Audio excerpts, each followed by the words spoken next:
Bienvenidos a nuestras charlas de café. Hoy vamos a estar hablando con Alan Pauls, escritor, periodista, guionista de cine y de televisión, también presentador de televisión y autor de una de las novelas fundamentales de los últimos años en la Argentina, El Pasado, que ganó el premio Herralde de novela y que fue llevada al cine por Héctor Babenco. Vamos a tener una charla donde vamos a compartir la experiencia de unir el café, la literatura y también la escritura. Charlas de café, café de por medio, expreso. Me gustaría pensar que sos un fundamentalista del expreso. Alguna vez cuando charlamos, hace poco, en otra entrevista hablando del mundo de los viajes, vos dijiste algo que yo te robé. No me animaría a decir que te robé, que te cité muchas veces acerca del avión como la biblioteca perfecta, ¿no? El lugar como para estar 8 horas encerrado sin distracciones, leyendo, en el caso incluso de que seas un insomne y de que puedas mantenerte durante todo el vuelo leyendo y sin dormir y sin tomar nada, ninguna otra pastilla o acaso mucho café para no dormir. Y para mí ese vínculo con la lectura lo tienen las cafeterías, los bares, no tanto el avión, aunque también. Entonces, lo que quería saber es si se puede trazar una analogía entre el avión y la cafetería como lugar para abstraerse del tiempo y para leer. Sí, yo creo que sí. Yo no tengo mucha experiencia de lector en bares. El bar para mí siempre fue más bien un lugar de conversación, como un lugar de socialidad, de comunidad.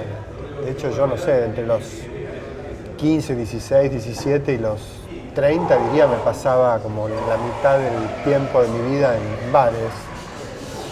Pero no tanto leyendo ni escribiendo, porque son dos cosas muy solitarias que para mí exigen cierta soledad y por lo tanto me da mucho pudor hacer en público. Siento como medio como si me agarraran con la toalla como alrededor de la cintura, pero sí los usaba mucho como una especie de teatro social, incluso era como medio la arena intelectual, ¿no?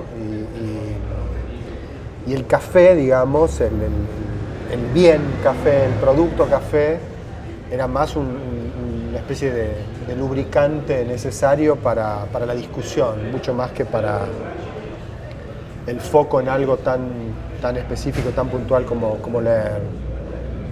Pero me parece que bueno, durante mucho tiempo el bar fue en Buenos Aires una especie de institución cultural absoluta, ¿no? Quiero decir, uno puede, digamos, la historia cultural argentina o de Buenos Aires tiene como mojones en bares de Buenos Aires que todavía existen, que son fundamentales, ¿no? O sea, era mucho más importante eso que las instituciones culturales propiamente dichas, ¿no? La SADE o la Sociedad de Escritores, esas cosas que no sirven nunca sirvieron para nada. Y en cambio el bar es un lugar súper productivo, pero muy conversacional para mí, muy de encontrarse con otros, de pispear qué están haciendo los de la otra mesa. Bueno, La Paz, por ejemplo, en Corrientes. Está más ligado a eso, a la conversación. En la antigua Turquía o Constantinopla, los bares eran exclusivos para hombres, no podían entrar las mujeres, eran lugares únicamente de encuentro para las personas ilustradas de la sociedad. Y muchos años, siglos después, en Londres se las llamaba a las cafeterías las universidades del penique, así decían, porque un café costaba un penique y uno se podía quedar todo el día estudiando libremente o conversando con los otros, ¿no? Después se dice que la primera vez que se leyó la Declaración de la Independencia en los Estados Unidos fue en un bar, o que la Revolución Francesa se alumbró también sobre las mesas de un bar. ¿Vos crees que el bar, ya que nombraste a La Paz, ocupa en el imaginario de los intelectuales o de los escritores alguna especie de lugar mítico de formación, no solo intelectual, sino sentimental o emocional? Sí, mítico y en ese sentido medio nostálgico, yo creo, porque ya no existe eso. Me parece que el bar no funciona de ese modo. Por lo menos no para la comunidad intelectual o literaria. Yo creo que ya nadie curte bares para hablar de literatura, para discutir de libros. Por ahí ahora el bar volvió como lugar de gente, de escritores muy solitarios que les gusta escribir a solas en bares, ¿no? Como el caso de Martín Cohen, que es un fanático de la escritura en bares.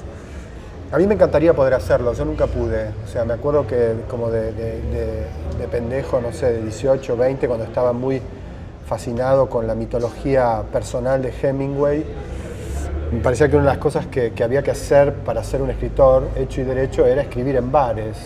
que era lo que Hemingway hacía. Y además Hemingway escribió muchos textos sobre el hecho de escribir en bares. París era una fiesta es un libro que está hecho todo sobre pequeñas escenas de escritores en bares. Y cada vez que intenté hacer eso, me daba cuenta de que era tan posado, de que era tan histriónico lo que yo estaba haciendo, que inmediatamente estaba mucho más pendiente, digamos, del efecto que mi pose de escritor en el bar causaba en los demás que en lo que estaba escribiendo, ¿no? Entonces nunca pude sobreponerme a esa impresión, pero me parece que ahora hay como un revival de esa función del bar, ¿no? De ir al bar a trabajar, como de estar solo en un espacio público, que para mí nunca fue el atractivo del espacio público. O sea, el espacio público ibas a estar con otros, digamos. Para estar solo estabas en tu casa. Y ahora yo creo que hay como ese uso paradojal del espacio público, ¿no? De hecho, uno va a otros bares más contemporáneos, digamos, y ve todo el tiempo gente como completamente enchufada con sus computadoras y sus auriculares, y efectivamente son como burbujas solitarias en un espacio que es público, ¿no? Muchos años antes de Marc Augé y el no lugar y todo ese lugar común del no lugar, había un libro de un sociólogo yanqui, Roy Oldenburg, que hablaba del tercer lugar y de la importancia para la vida en la sociedad de que exista el tercer lugar, que él decía a mediados del siglo XX lo habían ocupado las peluquerías para señoras o las barberías para caballeros, o las heladerías o los drugstores en los Estados Unidos, un lugar que fuera el sucedáneo del hogar y de la oficina, ¿no? Y él decía, la única institución social que en el siglo XX tiene todavía una posibilidad para convertirse en el tercer lugar es la cafetería, pero la cafetería tipo Starbucks, como se conoce en Estados Unidos. ¿Vos creés que hay esperanza para eso todavía, que la cafetería puede recuperar ese lugar mítico que tuvo en el siglo XX? Bueno, sí, yo creo que las cosas cambian de función todo el tiempo, digamos, ¿no? Creo mucho más en el cambio de función de las cosas que en la extinción de las cosas. Me parece que en general son muy pocas las cosas que se mueren, que se extinguen en una sociedad. Me parece que más bien las cosas se reciclan, se refuncionalizan. No me sorprendería, digamos, no me sorprendería que hubiera como un retorno de viejas funciones al café, al bar. Me da la impresión igual que todo eso depende mucho hoy como de otras cosas, ¿no? Porque incluso el espacio público, lo que uno llama espacio público hoy es como... hay que repensarlo totalmente, ¿no? Porque en cierto sentido también los cafés yo creo que son medio settings ahora, son como decorados, ¿no? La gente usa mucho el espacio público como un decorado, como qué pared querés tener atrás para que te vea tu corresponsal en Skype o ¿no? Entonces...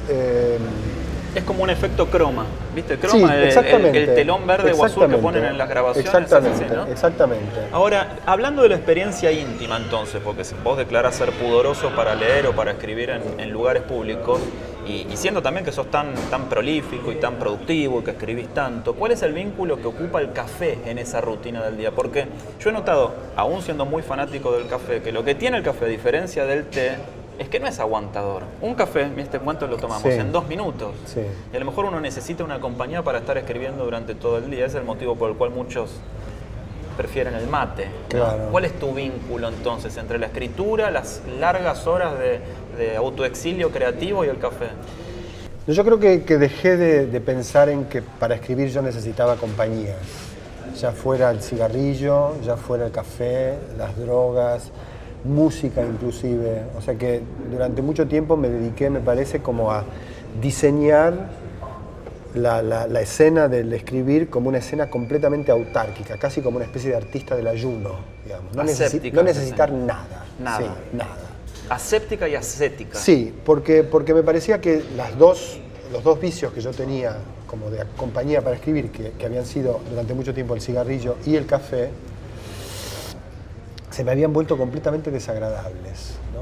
O sea, fumar, el tabaco, que es una cosa que a mí siempre me gustó y que me gusta incluso ahora, que hace 20 años que no fumo, y el café, que es una cosa que siempre me gustó mucho, se habían convertido como en cosas que yo hacía sin pensar, sin disfrutar, sin gozar, simplemente por una especie de cuestión de adicción. Entonces, una vez que llegué a ese punto genial de poder escribir sin nada, digamos, sin siquiera música, sin ventanas, o sea, monje total, ahí dije, bueno, quizás ahora podamos volver a algunas de las malas prácticas de antes, pero desde una perspectiva totalmente diferente, como de no necesidad, digamos, ¿no? Y entonces ahí, o sea, nunca volví a fumar, porque realmente no me interesó. Dejé incluso de tomar café durante un tiempo, como durante 2 o 3 años, te diría, hasta que el año pasado me regalaron una máquina de café express. Y volví a tomar café, pero tomo un café por día. Ajá. Y yo diría casi siempre a la misma hora. Y ese momento es como una especie de... es como tomar un éxtasis, viajar al lugar más exótico del planeta, estar en el mejor hotel del mundo, bañarme en la mejor pileta, ponerme la mejor ropa, o sea, es como una especie de sobredosis de hedonismo y es un café que no tiene nada que ver con escribir, ni con leer, ni con lo que yo hago, ni nada. Es ir a tomar un café. Se está poniendo complicado, porque si yo veo que a las 2:30 de la tarde estoy medio lejos de mi cafetera, me empiezo a poner impaciente. Claro, sí. Impaciente de una manera muy parecida a la que supongo que se impacienta, digamos, un heroinómano. Síndrome de abstinencia en un, puro. en un Ese. callejón. Claro. Pero es síndrome de abstinencia por un café. Sí, entiendo bien. Que yo decido cuál es ese día, según lo que yo tengo ganas de tomar, etcétera. Yo durante mucho tiempo tuve discusiones fuertes, serias, con gente con la que justamente hablamos de eso, de que para mí el café es masculino, el té es femenino. Y en este libro, mira, justo que tengo acá el mundo de la cafeína, abriendo el azar recién me encontré con una cita que dice: el fanático del café se inclina por Balzac y el fanático del té se inclina por Proust, que son como diferencias bastante notorias al respecto. ¿Vos también coincidís con eso? ¿O acaso hiciste alguna especie de cross-dressing y te pasaste al té en alguna etapa de tu vida? Yo creo que podés ir vestido como Balzac a visitar a Proust y viceversa. Creo que Y podés llevar una Magdalena. disfrazarte de Proust y visitar a Balzac. Me parece que hay que, o sea, digamos, que si es interesante, si tanto Balzac como Proust son interesantes, es justamente para hacer orgías, no para quedarte con Balzac o para quedarte con Proust. De hecho, yo cuando dejé de tomar café un poco porque estaba medio también harto de la imagen cultural del café, ¿no? Como de esa cosa como de Dashiell Hammett, ¿no? Como de periodista remangado, sucio, con olor a tabaco en el pelo, ¿no? Esas cosas asquerosas que en un momento yo dije, ¿por qué creo que esto es cool? ¿Por qué tiene onda oler a cigarrillo y tomar café malo? Y en ese momento me parece que zambullirse, digamos, en el mundo femenino del té, que para mí yo diría entre Balzac y Proust, yo diría Stendhal, ¿no? Bueno.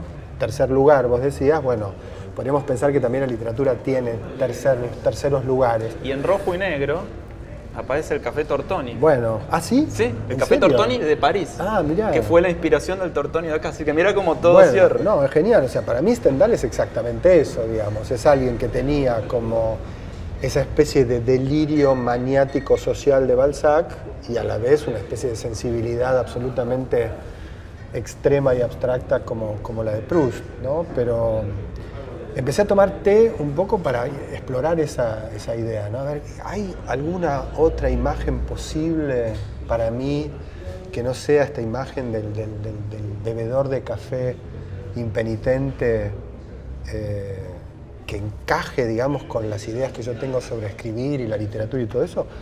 Y sí, y el té funcionaba un poco. El té yo creo que es femenino, pero también es colonial, por ejemplo, ¿no? El té tiene para mí una mitología muy colonial, como de imperialismo, digamos, de imperio, ¿no?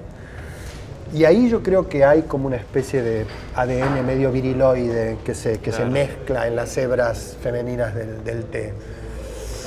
Nunca, sin embargo, pude ser realmente un disfrutador del té. O sea, me di cuenta después de 2 años o 3 años de tomar té como reemplazo del café, que mi relación con el té era una relación como medio instrumental, como como de explotación. Estaba explotando un poco el té para darle ceros al café o para hacerme el que podía prescindir del café.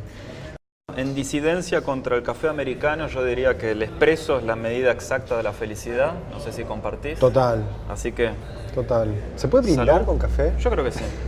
Salud, Salud. alzamos nuestras tazas. Muchas gracias, Alan. Un Gracias gustazo. a vos. Muchas gracias.